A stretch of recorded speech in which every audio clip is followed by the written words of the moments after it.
شاعرات اور اس پر تبصرہ پڑھیں گے شاد سجاد صاحب.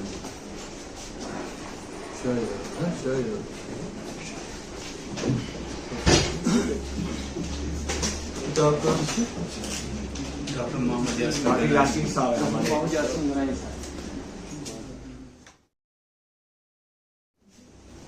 ایوانی صدارت میں تشریف فرما مہمان کرام اور باقی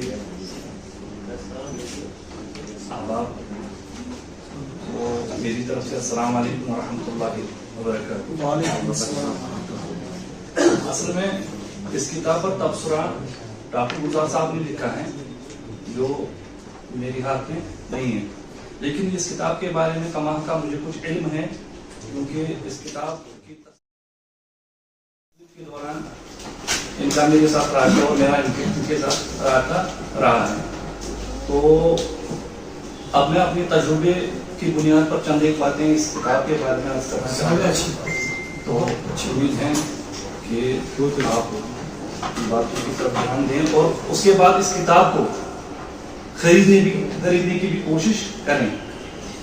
اور ہم اکثر کیا کرتے ہیں کہ کتاب صاحب کتاب چھاپتا ہے، منظر عام پر کتاب آتی ہے، اس کے بعد اس سے مفت میں کتاب لینے کی فرمائش کرتے ہیں. تو اس سے ایک طرح سے نقصان ہی ہوتا ہے کتاب لکھنے والوں کی، اس کو بہت سارے پیسوں کی ضرورت پڑتی ہے اس کتاب کو چھاپنے کے سلسلے میں. تو اگر تھوڑی بہت رقم اس کے ہاتھ میں آ گئی تو بہت اچھا رہتا ہے. مشورہ اصل مشورہ اصل مگر کشیر مسلم کتاب ہم بھائی کا بالکل یہ بات سچ مشورہ صحیح تو لیکن ہمیں اپنے ذہنوں سے یہ پراگندگی کی باہر نکال پھینکنا آپ نے کہا اچھی بات ہے. جموں کشمیر کی شاعرات، تو اگر ہم اس کتاب کے سرورق کو دیکھیں گے تو اس میں کشمیر کی تہذیب اور یہاں کی تمدن کی تسلیس ہمیں نظر آتی ہے.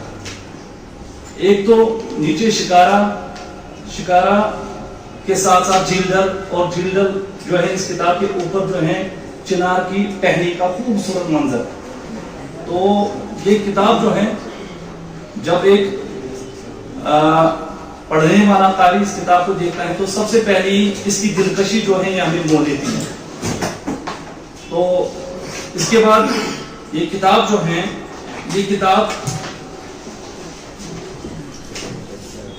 ڈاکٹر محمد یاسین جو کہ کسی تعارف کے محتاج نہیں ہے، اور یہ حال ہی میں 2024 میں شائع ہوئی ہیں اور اس کی قیمت 800 روپے ہے.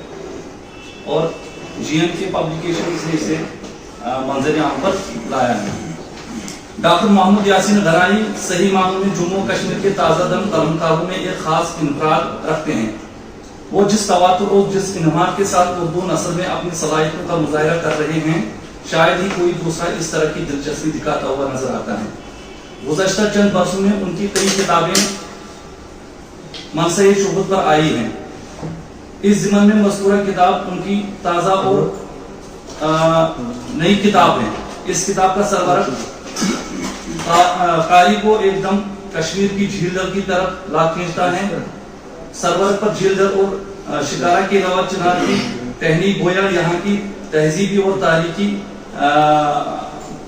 تاریخی منبوع کی تصویر پیش کرتی ہیں. مذکورہ کتاب کے ابواب کی فہرست کا جہاں تک تعلق ہے وہ اس زمن میں یہ بات عرض کروں کہ 706 صفحات پر مشتمل اس کتاب کو ڈاکٹر یاسین نے 3 ابواب میں تقسیم کیا ہوا ہے. باب اول جموں کشمیر میں اردو شاعری کے تحت پیش ہوا ہے. اس باب میں موصوف نے مفصل انداز میں جموں کشمیر کی اردو شاعرات پر جتنے بھی مباحث شاعری پر جتنے بھی مباحث پیش کیے ہیں وہ سبھی حقائق کی روشنی میں پیش ہوئے ہیں.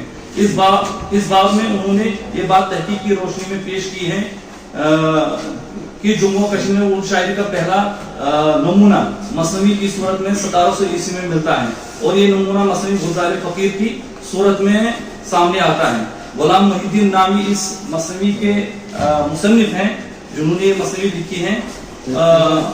اس طرح اس باب میں مجموعی طور پر جموں کشمیر میں اردو شاعری کا ارتقائی سفر نہایت ہی الگ تہذیب کے ساتھ پیش ہوا ہے. زیر تبصرہ کتاب کا دوسرا باب وادی کشمیر کی شاعرات کے حوالے سے پیش ہوا ہے. اس باب کو موصوف نے ہر لحاظ سے سمیٹنے کی کوشش کی ہے. اس میں اردو شاعری کے ساتھ ساتھ کشمیری شاعری کے حوالے سے بھی بعض چیدہ اشارے ملتے ہیں. اس باب میں اگنی مال سے لے کر روشن آرات تک کی شاعرات کے شعری رجحان کے سبق کو بڑی بصیرت کے ساتھ پیش کیا گیا ہے. کتاب کا تیسرا اور آخری باب خطۂ جموں کی شاعرات کے عنوان کے تحت پیش ہوا ہے. اس باب میں جموں کی تقریباً تمام شاعرات کے حالات اور شعری مناظر کو پیش کیا گیا ہے. اس باب کو ڈاکٹر یاسین گنائی نے 3 شکل میں تقسیم کیا ہے جو کہ وادی چناب، پیر پنجاب اور ڈوگرا جیش کے عنوان کے تحت سے پیش ہوئے ہیں. اس کتاب کے شروع میں ڈاکٹر جوہر قدوسی اور ڈاکٹر فریدہ تبسم کے جو خیالات پیش ہوئے ہیں انہیں اس کتاب کی ابتدا میں پیش کیا گیا ہے.